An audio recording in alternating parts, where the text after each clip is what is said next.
എന്നെക്കൊണ്ട് ഒന്നിനും കൊള്ളില്ല, എൻ്റെ സാമ്പത്തിക സ്ഥിതി മോശമാണ്, എനിക്ക് അസുഖങ്ങളൊക്കെയുണ്ട് എന്നൊക്കെ പറഞ്ഞ് തങ്ങളുടെ ആഗ്രഹങ്ങളും സ്വപ്നങ്ങളും മാറ്റിവെക്കുന്നവരാണോ നിങ്ങൾ? എന്നാൽ നിങ്ങൾക്ക് പ്രചോദനമാകുന്ന ഒരാളുടെ ജീവിതകഥയാണ് ഇന്ന് ഞാൻ പറയാൻ പോകുന്നത്. അപ്പോൾ welcome to Aadish Gallery. Channel subscribe ചെയ്യാത്തവരുണ്ടെങ്കിൽ സബ്സ്ക്രൈബ് ചെയ്യണേ. വേറെ ആരുമല്ല, നമ്മുടെ സ്വന്തം അർജന്റീനക്കാരുടെ മിശിഹ. ലോകത്തിലെ ഏറ്റവും മികച്ച ഫുട്ബോൾ കളിക്കാരൻ എന്നറിയപ്പെടുന്ന പെലെ, മെറഡോയ്ക്ക് ശേഷം ഇന്ന് ലോകത്ത് ജീവിച്ചുകൊണ്ടിരിക്കുന്ന ഏറ്റവും മികച്ച കളിക്കാരാണ് മെസ്സി, റൊണാൾഡോ. മെസ്സി അർജന്റീന കളിക്കാരനും റൊണാൾഡോ പോർച്ചുഗൽ കളിക്കാരനും. ഇതിൽ മെസ്സി നമുക്ക് തരുന്ന ജീവിത പാഠങ്ങളാണ് നമ്മൾ ഇന്ന് കാണാൻ പോകുന്നത്. 1987 ജൂൺ 24 അർജന്റീനയിലെ സ്റ്റീൽ ഫാക്ടറി ജീവനക്കാരൻ്റെ മകനായി ജനിച്ചു. 5 വയസ്സ് മുതൽ ഫുട്ബോളിനെ ജീവനായി സ്നേഹിച്ചു. 11-ാം വയസ്സിൽ ഗ്രോത്ത് ഹോർമോൺ ഡെഫിഷ്യൻസി എന്ന അസുഖം ബാധിച്ചു. അതെന്താ അസുഖം എന്ന് വെച്ചാൽ നമ്മുടെ ശരീര വളർച്ചയ്ക്ക് ആവശ്യമായ ഹോർമോൺ ഉൽപ്പാദിപ്പിക്കാതെ വരുന്നുള്ള അവസ്ഥ. അതാണ് ഗ്രോത്ത് ഹോർമോൺ ഡെഫിഷ്യൻസി എന്ന് പറയുന്നത്. 13-ാം വയസ്സിൽ ബാഴ്സലോണയിൽ കളിക്കാൻ വേണ്ടി സ്പെയിനിലേക്ക് കുടിയേറി. ഇദ്ദേഹം ശാരീരിക ക്ഷമതയല്ല, മറിച്ച് മാനസികമായ ശക്തിയാണ് ഒരാളുടെ വിജയത്തിൻ്റെ രഹസ്യമെന്ന് നമ്മെ പഠിപ്പിക്കുന്നു. 5 അടി 7 ഇഞ്ച് മാത്രം പൊക്കമുള്ള മെസ്സി കളിക്കളത്തിൽ കാണിച്ചു കൂട്ടുന്ന അത്ഭുതങ്ങൾക്ക് കണക്കില്ല. നേരത്തെ പറഞ്ഞില്ലേ, ഗ്രോത്ത് ഹോർമോൺ ഡെഫിഷ്യൻസി. ഈ രോഗം വന്നാൽ ബ്ലഡ് പ്രഷർ കുറയും, കൊളസ്ട്രോൾ കൂടും, ബോൺ ഡെൻസിറ്റി കുറവായിരിക്കും. ഇത്തരം അവസ്ഥകളെയൊക്കെ മറികടന്നുകൊണ്ട് ലോകത്തെ ഏറ്റവും മികച്ച കളിക്കാരനായി മാറി നമ്മുടെ മെസ്സി. ശാരീരിക ക്ഷമത മാത്രമല്ല, പൊരുതണം എന്ന മാനസിക വിചാരം, മെൻ്റൽ പവർ വിജയത്തിന് കാരണമാണെന്ന് നമ്മെ പഠിപ്പിച്ചു തരുന്നു. നമ്മോട് നല്ലത് ചെയ്യുന്നവരോട് ലോയാലിറ്റി ഉണ്ടാവണമെന്നാണ് മെസ്സി നമ്മളെ പഠിപ്പിക്കുന്ന 2ാമത്തെ പാഠം.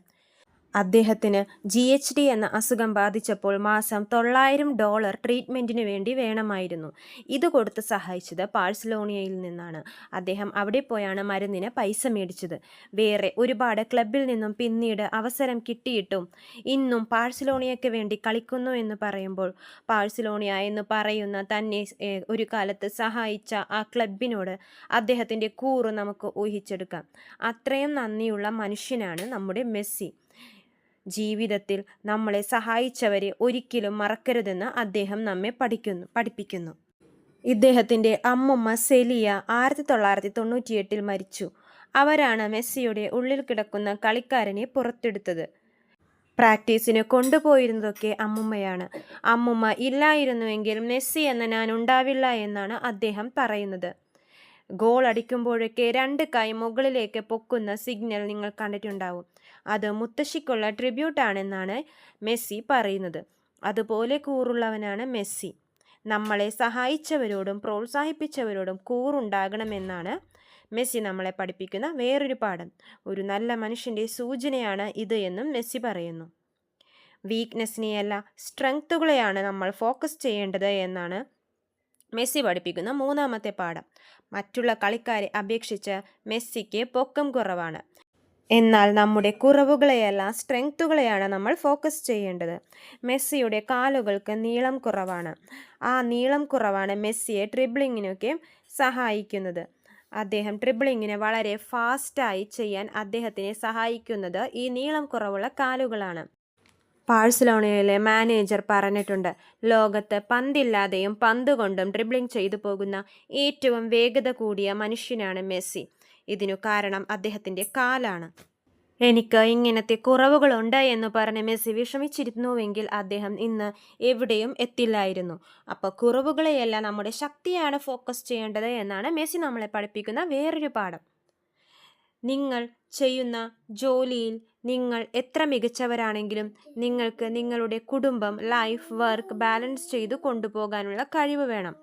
ബാല്യകാലത്തിൽ കളിച്ചു നടന്ന തൻ്റെ കളിക്കൂട്ടുകാരിയായാണ് മെസ്സി കല്യാണം കഴിച്ചത്. 3 കുട്ടികളുമുണ്ട്.